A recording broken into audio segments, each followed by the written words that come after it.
भी। नमस्कार, आपका मेरे चैनल पर स्वागत है दोस्तों। क्या कोई भाग्य को हरा सकता है? क्या कोई किस्मत को मिटा सकता है? क्या हम अपने भाग्य को बदल सकते हैं? इन सब बातों को जानने के लिए आप इस वीडियो को पूरा देखें। इस वीडियो में हम एक सुंदर सी कहानी के जरिए आपको बताएंगे कि भाग्य बदल सकता है या नहीं। नमस्कार दोस्तों, हमारे चैनल पर आप सभी का स्वागत है। वीडियो शुरू करने से पहले आप सभी से अनुरोध है कि हमारे चैनल को सब्सक्राइब करें और वीडियो को लाइक जरूर करें। वीडियो को पूरा देखें क्योंकि आधा अधूरा ज्ञान खराब होता है। चलिए शुरू करते हैं आज का प्रसंग। बहुत समय पहले की भोले बाबा की नगरी काशी नगरी में एक बहुत ही ज्ञानी और सभी शास्त्रों के ज्ञाता एक ज्योतिषाचार्य रहते थे। उन ज्योतिषाचार्य की ख्याति बहुत दूर दूर तक फैली है थी और दूर दूर से लोग अपना भाग्य दिखाने उनके पास आया करते थे।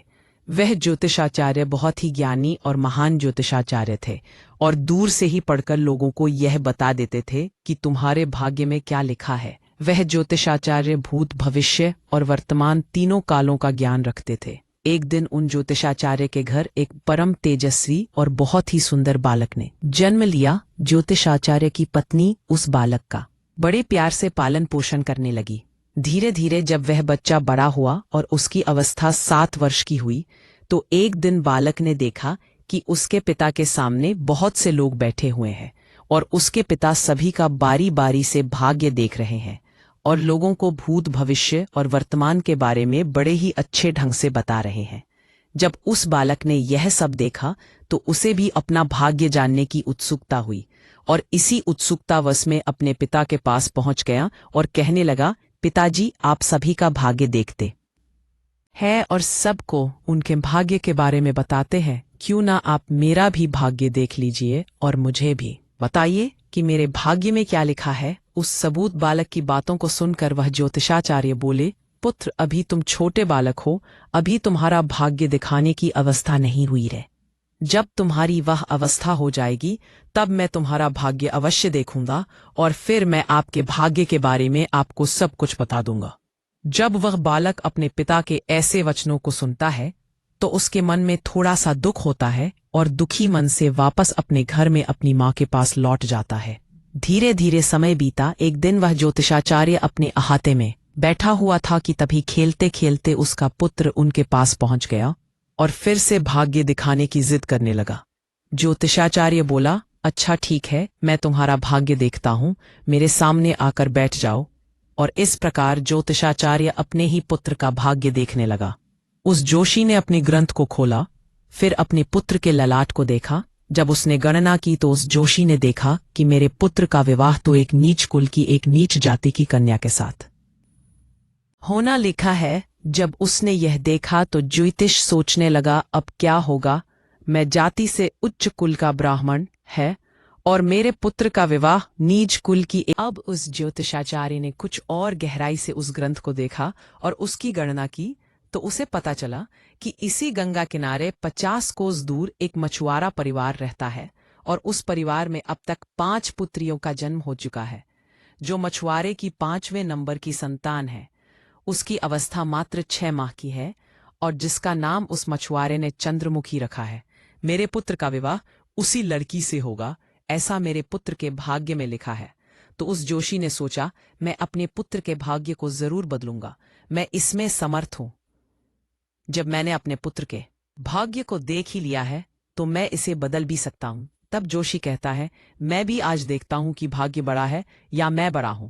ब्रह्मा के लिए के विधान को बदलने के लिए चल देता है और चलते चलते पहुंच जाता है उस मछुआरे के घर।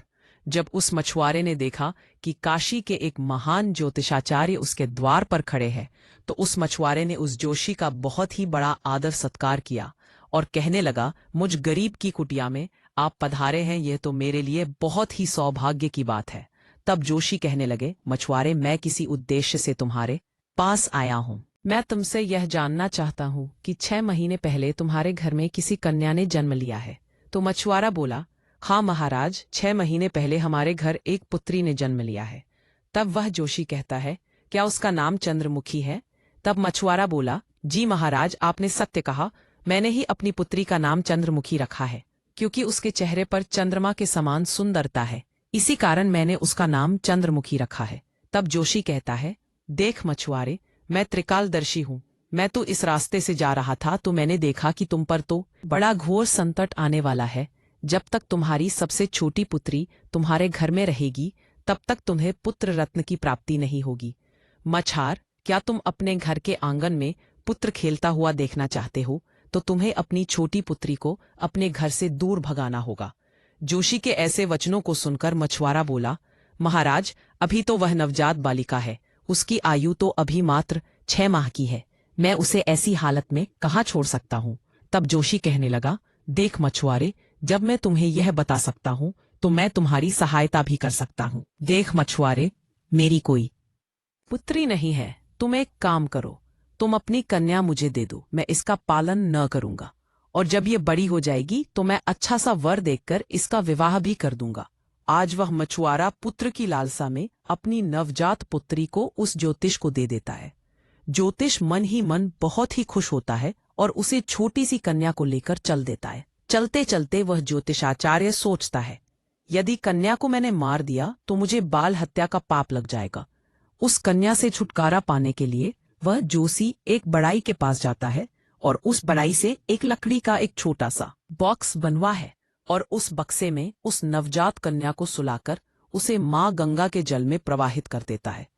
और जोशी सोचने लगता है, यह बक्सा कुछ ही दूर जाएगा और अपने आप ही डूब जाएगा और यह लड़की भी मर जाएगी। इस तरह इससे मेरा पीछा भी छूट जाएगा और मुझे बाल हत्या का पाप भी नहीं लगेगा। परंतु इस दुनिया में क्या कोई ऐसा व्यक्ति है जो किसी के भाग्य को बदल सके, क्योंकि उस लड़की के भाग्य में जीना लिखा था और मरना तो लिखा ही नहीं था। इसी कारण वह बक्सा गंगा जल में नहीं डूबता है और मां गंगा उसे बहाते बहाते एक गांव के किनारे लगा देती है। उधर उस गांव का एक पंडित सुबह सुबह स्नान करने को आता है तो उस पंडित की नजर उस बक्से पर पड़ती है।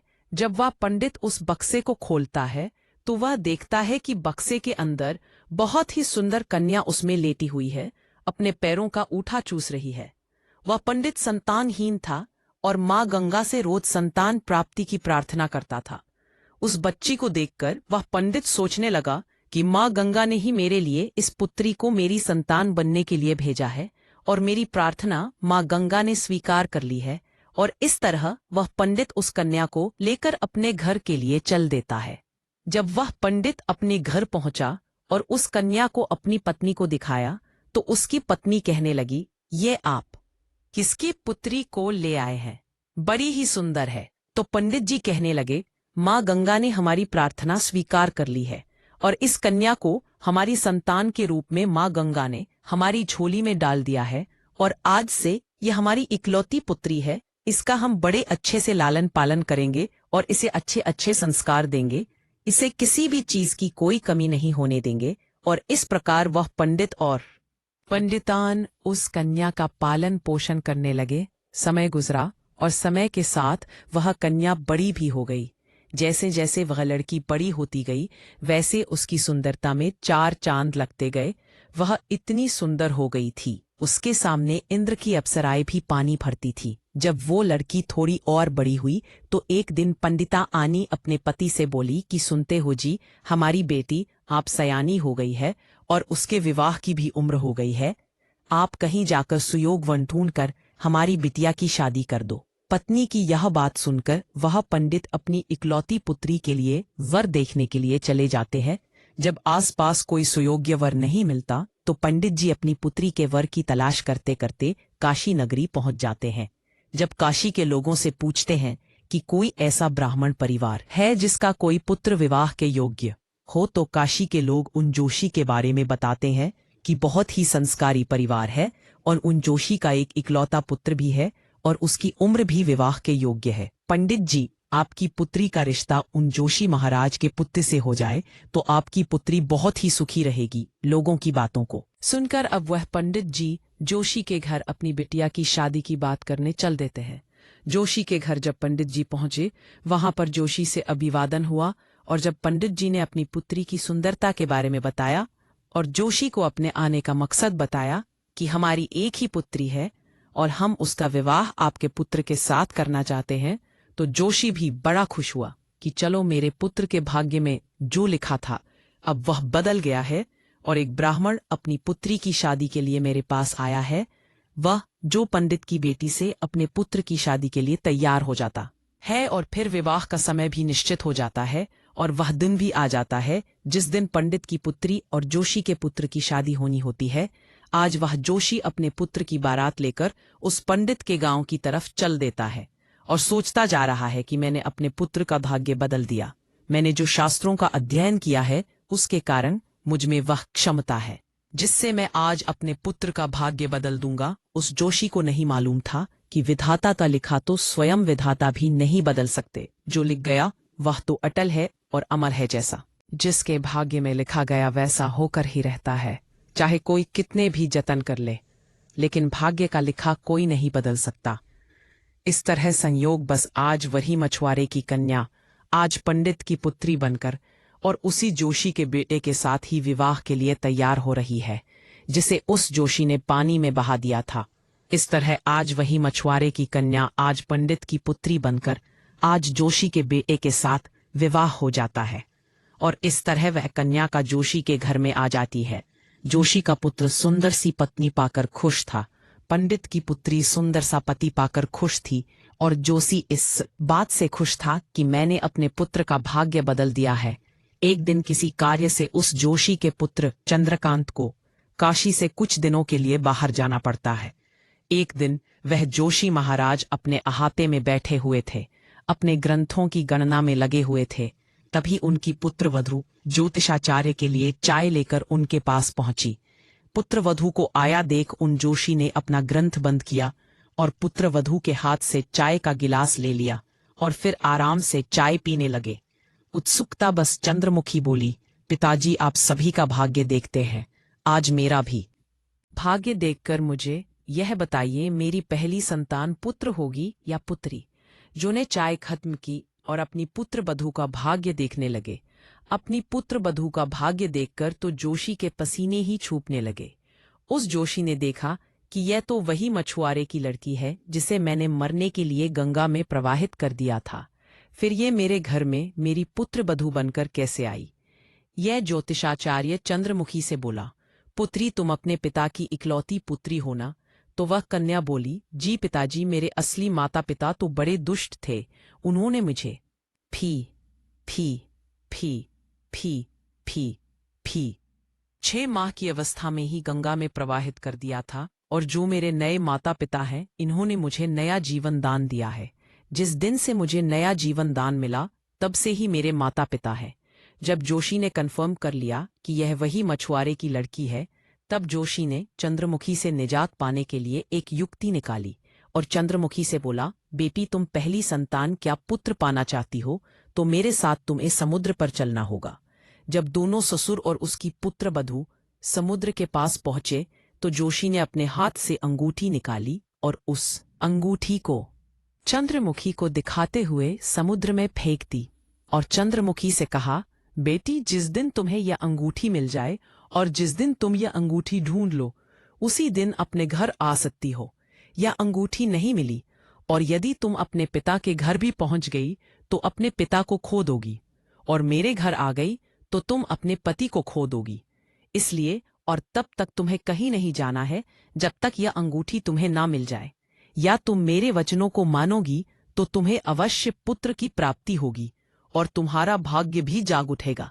ऐसा कहकर वह जोशी उस पत्र पदु को समुद्र के किनारे छोड़कर वापस अपने घर लौट आया।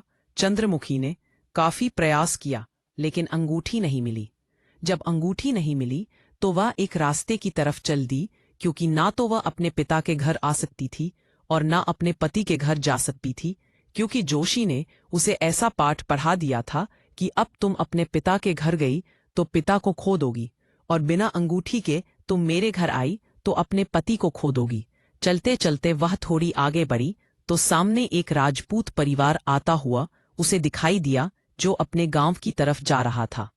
जब उस राजपूत परिवार ने उस लड़की को देखा तो कहने लगी, देती इस ब्याबान जंगल में तुम कैसे घूम रही हो? यहाँ तो बहुत से हिंसक जानवर रहते हैं, तो वह कन्या बोली, क्या बताऊं मैं आपको, मैं विपत्ति की मारी हूं और मेरा अपना कोई नहीं है। तो वह राजपूत परिवार बोला, बेटी चाहो तो तुम हमारे साथ चल सकती हो। और जब चंद्रमुखी ने उस परिवार की बातों को सुना तो चंद्रमुखी शहर से उनके साथ चलने के लिए तैयार हो गई। और इस तरह चंद्रमुखी को उस राजपूत परिवार ने अपने घर खाना बनाने के काम पर रख लिया। जो राजपूत परिवार का मुखिया था वह जोश का बहुत ही घनिष्ठ मित्र था। और उधर जब चंद्रकांत अपने घर वापस आया और उसने अपने पिता से चंद्रमुखी के बारे में पूछा तो जोशी ने झूठ मूठ का बता दिया कि गंगा स्नान करते समय तुम्हारी पत्नी चंद्रमुखी डूबकर मर गई। जब चंद्रकांत ने यह सुना तो उसे काफी दुख हुआ। उधर जहां राजपूत परिवार जिस गांव में निवास करता था उसी गांव का एक पंडित अपनी लड़की का रिश्ता लेकर उसी जोशी के घर पहुंच गया। उस पंडित से जोशी ने जब अपनी पुत्री के विवाह का प्रस्ताव रखा तो जोशी उस पंडित से बोले, हम अपने पुत्र के साथ तुम्हारी पुत्री का विवाह तो कर लेंगे, लेकिन विवाह से पूर्व हम तुम्हारी पुत्री को पहले देखेंगे जरूर, उसके बाद ही विवाह करेंगे। क्योंकि जोशी को डर था कि कहीं उस मछुआरे की कन्या से ही फिर से विवाह ना हो जाए जो उसके भाग्य में लिखी है। वह पंडित उस जोशी की शर्त मानने को तैयार हो गया और अपने गांव को वापस लौट आया। अब जोशी अपने पुत्र के लिए लड़की देखने को उस पंडित के गांव की तरफ चल देते हैं। और उधर जो अंगूठी उस जोश ने समुद्र में फेंकी थी उसे एक मछली निगल गई थी। एक दिन किसी मछुआरे ने समुद्र में जाल फेंका तो उसे वह मछली जो अंगूठी निगल गई थी उस जाल में फंस गई। वह मछुआरा पकड़ी हुई मछलियों को बेचने के लिए वहीं पहुंच गया जहां वह राजपूत परिवार रहता था। परिवार के मुखिया को मछली खाना बहुत ही पसंद था, इसलिए उस राजपूत ने उस मछुआरे से कुछ मछलियां खरीद ली और उन मछलियों को ले जाकर चंद्रमुखी से बोला, बेटी क्या तुम मेरे लिए मछलियां पका दोगी? तो चंद्रमुखी बोली, जी पिताजी, मैं मछलियां खाती तो नहीं हूं, लेकिन आपके लिए बनाकर जरूर दे दूंगी। और इस प्रकार वह मछलियां लेकर रसोई में काटने लगी। जब चंद्रमुखी ने एक मछली को काटा उसके पेट में से वही अंगूठी जो उस जोशी ने समुद्र में फेंकी थी वो उस मछली के पेट से निकलकर जमीन पर गिर गई। जब चंद्रमुखी ने उस अंगूठी को देखा तो वह पहचान गई और अंगूठी पाकर बेहद ही खुश हुई। उधर वह जोशी अपने पुत्र को लेकर पंडित के गांव में पहुंचा तो अपने बेटे से बोला कि पुत्र, इस गांव में हमारे घनिष्ठ राजपूत मित्र रहते हैं, पहले हम उनके पास चलते हैं, उसके बाद हम आपके लिए लड़की देखने पंडित के घर जाएंगे। चंद्रकांत ने जब अपने पिता से ऐसे वचनों को सुना तो वह बोला, पिताजी आपको जो उचित लगे वैसा करिए।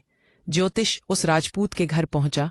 राजपूत ने जब अपने मित्र ज्योतिष को आते देखा तो वह बेहद ही खुश हुआ और उसका भली भांति आदर सत्कार किया। आदर सत्कार करके उन्हें अपने पास में बिठाया और उसने चंद्रमुखी को आवाज दी, बेटी हमारे मित्र आए हैं, जरा के लिए चाय पानी का इंतजाम करो।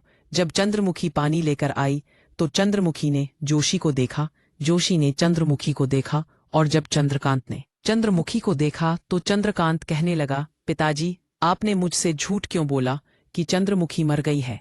मेरी पत्नी तो जिंदा है और मेरी पत्नी जिंदा है, यह आप जानते हैं और यह जानते हुए भी आपने मेरा विवाह किसी अन्य से कराने की कैसी सोची? तो वह जोशी बोला, पुत्र मैं भटक गया था, मैं विधाता के लिखे भाग्य को बदलने के प्रयास में इतने नीच काम कर बैठा कि पूछो ही मत। और उसने पूरी कहानी सभी को सुना दी और कहने लगा, मुझे अपने शास्त्र विद्या पर कुछ ज्यादा ही घमंड हो गया था, जो विधाता के लिखे को मिटाने चला था। मैंने लाख कोशिश की लेकिन हुआ वही जो तेरे भाग्य में लिखा था, और जिसका जैसा लिखा होता है वह होकर ही रहता है।